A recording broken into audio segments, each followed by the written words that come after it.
Arthur Andersen was one of the big five accounting firms in the U.S. The company was based out of Chicago. The firm was built on virtues of honesty and fairness, and the creator of the firm believed the company had a great responsibility to its investors. The firm was well known for its reputable auditing work, but eventually began offering tax and consulting services. Eventually, money became the main focus of the company, and it was of greater importance than the quality of the company's services.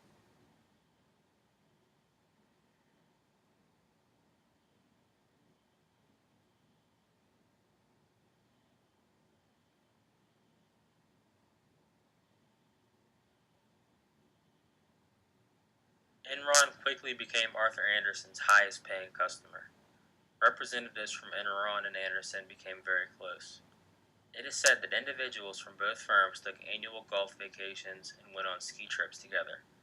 Auditors are supposed to be independent by having no relationship with the firm they're auditing. Also, Andersen provided consulting services to Enron, so that right there should have been a red flag. Andersen was receiving $1 million per week from Enron, so no matter what, they were going to continue to provide services.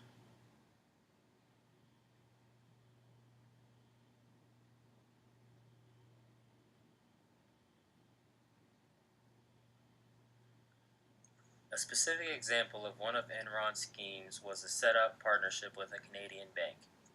Enron invested money in a joint venture with Blockbuster to rent out movies online. The bank gave Enron $115 million in exchange for its profits for the first 10 years of the venture. So this was basically a loan from the bank. The venture flopped after the first 8 months, but Enron still counted the bank's money as revenue. This tactic, along with many others, allowed Enron to appear a lot more profitable than the company actually was. Enron figured cheating the system to gain revenue was easier than actually earning it.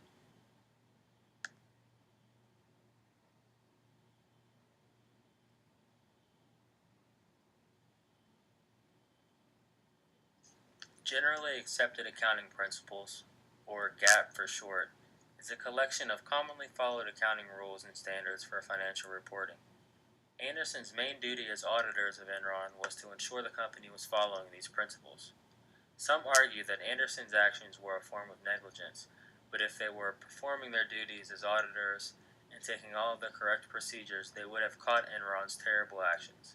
Instead, they were a huge part of the corruption that was taking place. Some auditors became concerned with the practices, but once they began to speak out on their concerns, they were removed from the audit team. I believe that this proves Andersen knew exactly what was going on.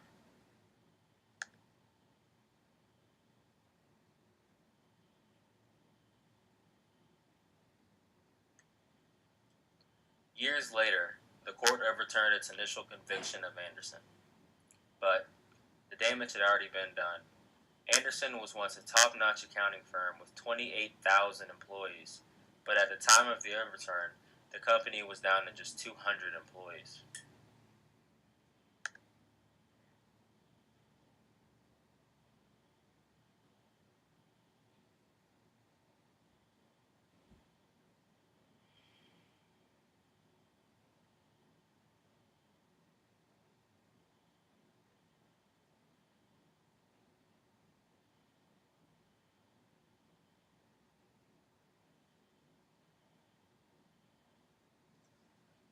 Auditors are supposed to be independent to the companies they are auditing, which basically means having no prior relations and no financial stake. For example, holding shares in the company.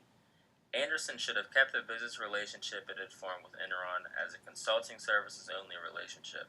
There was no way Andersen was going to cease business with Enron and miss out on the insane amounts of money they were receiving from the company.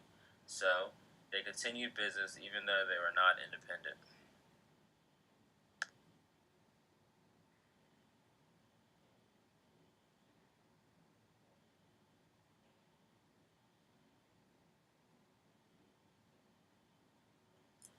I believe the scandal served as a great learning experience for regulators and lawmakers in the U.S.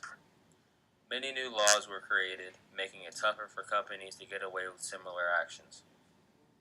Auditors must now be independent to the companies they are auditing. so consulting services and auditing services cannot be performed for a company by one firm. This allows accountants to perform their duties free from conflict of interest. The Sarbanes-Oxley Act creates stiffer laws requiring tougher restrictions on internal audits. Companies are now required to have more reliable financial statements.